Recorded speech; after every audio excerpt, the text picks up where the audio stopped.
liberté d'expression. Enfin, on va en parler avec le Philippe Prigent, Maître Prigent. Vous allez voir, ça va être extrêmement intéressant. Et c'est pour ça que je l'ai appelé ce matin, puisque Maître Prigent, il plaide devant le Conseil d'État notamment. Donc, on va en discuter avec lui. Jingle et on reçoit Maître Prigent. La matinale top 5. 7h30, 9h30, Nicolas Vidal.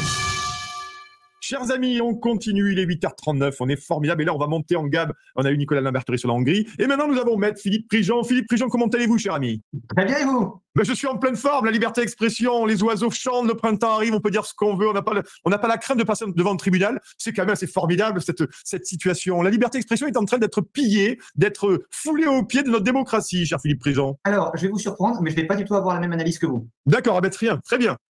Pourquoi? Ouais. En fait, le Conseil d'État a dit expressément, je refuse, c'est écrit dans leur communiqué de presse, et d'ailleurs c'est dans la décision aussi, mais dans le communiqué de presse, c'est bien, c'est vraiment écrit en termes non juridiques pour être compris par les gens et pas avec le jargon juridique technique. Quand on connaît, on voit tout de suite ce qu'il veut dire et sinon c'est pas évident. Il dit, je refuse de juger que CNews violerait le pluralisme de l'information. Il dit, je refuse de dire que CNews manque de pluralisme de l'information. Il dit, je refuse de juger CNews sur ce point. C'est quand même, s'ils avaient pensé qu'il y avait un vrai problème, ils l'auraient sanctionné. D'ailleurs, ils sont au Conseil d'État. Le Reporters sans frontières avait demandé que le Conseil d'État sanctionne CNews lui-même. Il a dit, je refuse, je renvoie à l'examen à l'ARCOM, mais je refuse d'examiner la chose. Et je refuse d'examiner la chose en demandant un renvoi à l'ARCOM d'examiner ça dans les 6 mois qui viennent. Bon, quand vous dites à quelqu'un, il y a 6 mois, bon, dans 6 mois, il faudra revoir cette histoire, qu'on en reparle, voilà. C'est que visiblement, il n'y a pas d'urgence. Vous voyez, comme moi, je pense qu'il y a une urgence, je ne dis pas à mon stagiaire, non, on se revoit dans 6 mois, 8 mois, tu vois, on fait comme ça. Et c'est pas du tout ce qu'a dit le Conseil d'État. Ce qu'a dit le Conseil d'État, et c'est quelque chose que, en termes de technique juridique, le Conseil d'État fait depuis 150 ans et d'une autre façon, la Cour de cassation depuis 200 ans. Donc, c'est pas spécialement quelque chose de moderne, même si ça intéresse personne en règle générale. Le Conseil d'État a dit, c'est pas forcément qu'il y a un problème de respect du pluralisme sur CNews. C'est pas le sujet. C'est pas ça que je juge. Ce que je juge, c'est qu'en fait, pour toutes les chaînes, mais pas seulement pour CNews. Et d'ailleurs, le Conseil d'État écrit dans son communiqué de presse, et ça se comprend là encore dans la décision, même le communiqué de presse est plus clair. Le Conseil d'État dit, je pose une nouvelle règle de droit, où je considère que la règle de droit avait été mal interprétée par l'ARCOM. Désormais, pour prendre en compte le pluralisme, enfin c'était déjà le cas avant, mais vous ne le saviez pas, pour prendre en compte le pluralisme, il faut prendre en compte non seulement les invités politiques déclarés, les gens qui arrivent et qui disent j'appartiens au parti de Tartampion, mais aussi les animateurs, les chroniqueurs et les invités qui ne sont pas déclarés comme appartenant à un parti politique. Là-dessus, déjà, c'est la première fois que la question est posée au Conseil d'État. Il y a des gens qui se la posaient en interne. Moi, je sais que j'ai des clients politiques, par exemple, je leur en parlais depuis des années. Mais il y a des gens qui se posaient la question, mais la question n'avait jamais été soulevée devant le Conseil d'État. L'opinion du CSA d'ARCOM était on prend uniquement en compte les gens qui sont fichés dans un parti politique. C'était quasiment uniquement ça. Ce que dit le Conseil d'État, c'est pour examiner le pluralisme, il faut aussi prendre tous les gens qui prennent la parole tout court. Et c'est vrai que vous écoutez France Inter, par exemple. Vous avez un petit moment masochiste où vous dites je vais. C'est un moment d'égarement, cher Philippe Prigent. Ce serait vraiment un moment d'égarement. Exactement, un moment de faiblesse. Et là, vous écoutez France Inter pendant une journée. Je n'ai pas fait toute la journée parce que voilà, je n'avais pas. Mais vous n'avez pas l'impression que le pluralisme est respecté. Vous prenez les invités, je suis vraiment désolé. Mais moi, j'écoute France Inter, France Culture, France Info. J'ai l'impression d'être dans un meeting d'Europe Écologie Les Verts, de la NUPES, quoi, grosso modo. J'écoute BFM, il y a une blague qui court, mais comme beaucoup de blagues, elle a un fond de vérité. On appelle souvent BFM BF Macron. Bon, vous écoutez Christophe Barbier, Rutel Krief, et ainsi de suite. Franchement, c'est comme si vous invitiez un membre du gouvernement. Vous entendez Jean-Michel Apathy parler, c'est comme si on invitait le Parti Socialiste. C'est la même chose. Et son expression est même beaucoup moins modérée que celle d'un membre du Parti Socialiste. Ce que dit le Conseil d'État, c'est pour apprécier le pluralisme, il faut vérifier que les courants d'idées et d'opinions sont représentés de façon générale et pas seulement parmi les invités. Parce que là, encore une fois, vous prenez l'exemple de France Inter.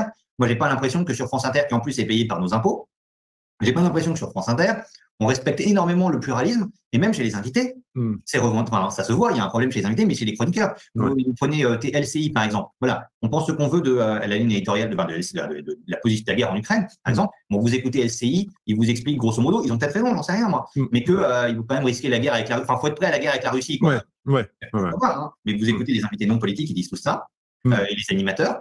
Je ne vois pas l'opinion opposée particulièrement représentée sur LCI. Sur LCI, le bonhomme qui a une opinion modérée sur le conflit russo-ukrainien vous dit peut-être par l'arme nucléaire quand même en face. Les modérés expliquent qu'il ne faut pas envoyer des chars. Mais là-dessus, ce que dit le Conseil d'État me paraît tout à fait sensé. Et en réalité, ce qui est passionnant, c'est que qui respecte le plus le pluralisme par rapport aux courants de pensée et d'opinion, c'est CNews. Parce que vous regardez CNews, par exemple. CNews, et je vais prendre les propos des adversaires de CNews. Les gens qu'on trouve sur Twitter, ainsi de suite, les accusateurs de CNews. Les accusateurs de CNews disent Mais regardez, c'est sur CNews, c'est scandaleux. Il y a 35 à 40% de personnalités d'extrême droite. Lire, ils aiment leur pays et ils considèrent que la France n'est pas un pays nazi. Donc, il y a 35% de personnalités d'extrême droite. Oui. Un parti dirigé par une femme, l'autre par un juif, mais c'est un autre sujet. Ouais. Mais en fait, où est le problème? Parce que moi, je regarde des sondages. Il y a un sondage récemment qui est sorti de l'IFOP sur les présidentielles. Il y a un sondage qui est sorti, et les sondages sont sortis sur les européennes, et c'est normal, puisqu'on a des européennes en oui. Que vous dites ces sondages, qui je pense ne sont pas spécialement truqués ou quoi que ce soit, ils tombent peut-être à 1 ou 2 points près, ou 3 points près, mais dans l'ensemble, ils sont pas loin.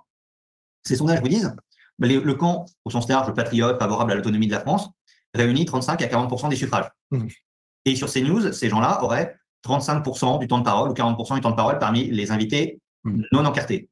Moi, c'est tout à fait normal. Vous avez 35 à 40% dans la population, vous avez 35 à 40% du temps de parole. Et ce qui est passionnant, est de voir que si on examine pratiquement toutes les autres chaînes et radios, il y a quelques exceptions un peu correctes comme Europe 1, mais regardez quasiment toutes les autres chaînes et radios. Est-ce que vous avez l'impression qu'il y a 35 à 40% d'animateurs ou d'invités non politiques, donc vous vous dites, bon, celui-là, il doit voter Marine ou Zemmour ou Debout la France. Enfin, oui. Là-dessus, autant au sens large.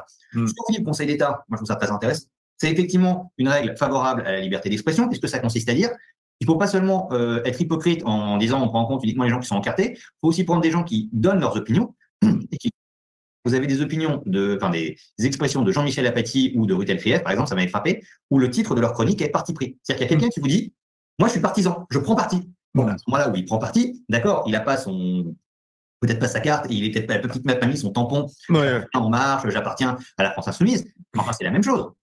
Et là-dessus, toutes les autres chaînes, c'est ce que dit le Conseil d'État d'ailleurs dans son arrêt, c'est ce que dit le Conseil d'État dans son communiqué, et même ce que dit l'ARCOM. L'ARCOM ne dit pas le problème c'est spécialement CNews.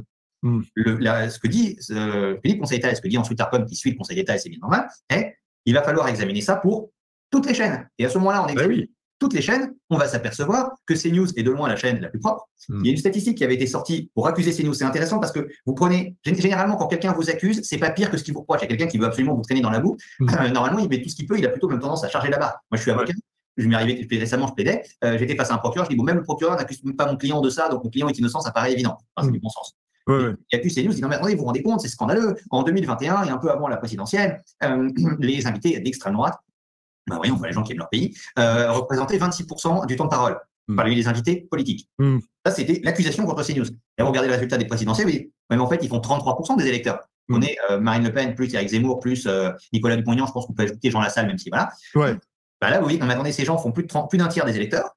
Le fait qu'ils aient 26% des invités politiques, ça montre qu'en fait, ils n'en ont pas assez. Ça me paraît logique, hein, si vous prenez un tiers de la population, vous avez un tiers du temps de parole. Là-dessus, ce qu'il va falloir faire, et moi je trouve que c'est très bien, c'est appliquer cette règle de lecture dégagée par le Conseil d'État, mais à tous les autres. Ben oui, mais c'est là le problème. C'est bien là le problème. Comment ça va se passer, vous qui êtes allé, vous êtes allé sur CNews à plusieurs reprises, est-ce que déjà vous allez accepter de dire, ben moi je suis telle tendance, déjà d'une, et comment le savoir aussi, comment le savoir et comment le faire à tout le monde, vous voyez? Alors, c'est là qu'il faut être malin. Il y a deux niveaux de réponse. Le premier, c'est que ce que vient de dire le Conseil d'État, c'est que les courants de pensée et d'opinion doivent être représentés dans les médias. Et on sait très bien qu'il y a des gens, il y a un courant de pensée et d'opinion qui est largement sous-représenté. Grosso modo, les islamo-gauchistes, appelons ça comme on veut, Mélenchon, et les partisans du statu quo européiste, sont très représentés, beaucoup plus représentés, comme chroniqueurs, qui non spécialement politiques. Et il y a un camp qui est largement sous-représenté. On peut appeler ça patriote, autonomiste. Si vous voulez aller dans les médias et que ça vous dites, moi j'appartiens à ce camp-là. Il y a peu de gens qui vont s'en vanter, parce que dans les médias, justement, dès que vous expliquez que vous êtes un peu à droite d'Emmanuel Macron, on vous explique que vous êtes un nazi, grosso modo, je simplifie la pensée de Jean-Michel Apathy, mais enfin la pensée, les propos de Jean-Michel Apathy, mais c'est ça. À ce moment-là, vous pouvez tout à fait dire, oui, j'appartiens à cette tendance, ça peut être déclaratif. Il y a peu de gens qui vont en abuser, je peux vous l'assurer. Il y a peu de gens qui vont dire, est-ce que vous imaginez Rutel Krief pour avoir plus de temps de parole, dire, moi je revendique, je suis un soutien d'Éric Zemmour. Vous la voyez sortir ça sur BFM? Il virait avant la fin de la. Et ça fait qu'il y a beaucoup de temps de parole qui est réservé à ce camp par hypothèse, puisqu'ils doivent avoir au moins un tiers du temps de parole. Pour l'instant, ils sont à 3% parmi les invités non politiques. Donc, effectivement, si vous voulez déclarer, vous le dites. Et ensuite, il n'y a absolument rien de honteux. C'est ce que faisait, par exemple, je donne cet exemple d'Éric Zemmour, qui disait pendant, je crois, 10 ans avant de se lancer en politique stricto sensu, que lui-même, et d'ailleurs, les gens avec lesquels il était en désaccord, mais qui n'étaient pas encartés, faisait de la politique. Lui-même disait qu'il faisait de la politique, qu'il défendait certaines opinions et qu'il combattait certaines autres. Et il y a un moment où il était passé, je crois que c'était face à Patrick Cohen sur C'est à vous. Là encore, Patrick Cohen, il n'y a pas de difficulté pour savoir qu'il est macroniste. Vous écoutez l'émission 2 minutes, ça paraît évident. Et puis lui-même ne va pas le contester. Vous voulez imaginer Patrick Cohen dire je suis un islamo-gauchiste ou en fait je vote RN. Voilà, il ne peut pas le dire. là-dessus, il avait dit à Patrick Cohen, mais vous-même, Patrick Cohen, on voit très bien vos opinions. Vous êtes un militant politique, même si vous n'êtes pas dans tel ou tel parti.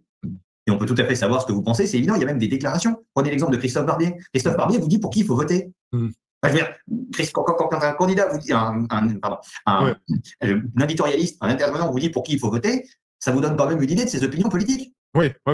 Pour le moins. Pas tout le moins.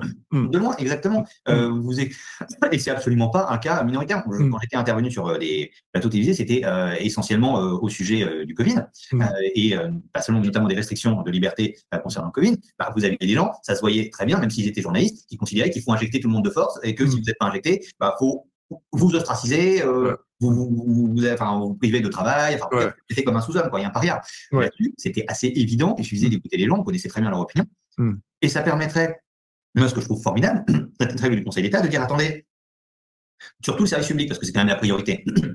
La règle est la même pour tout le monde. Je dis Conseil d'État, c'est la règle la même pour tout le monde. Les services publics sont encore plus choquants, parce que c'est avec l'argent de tout le monde.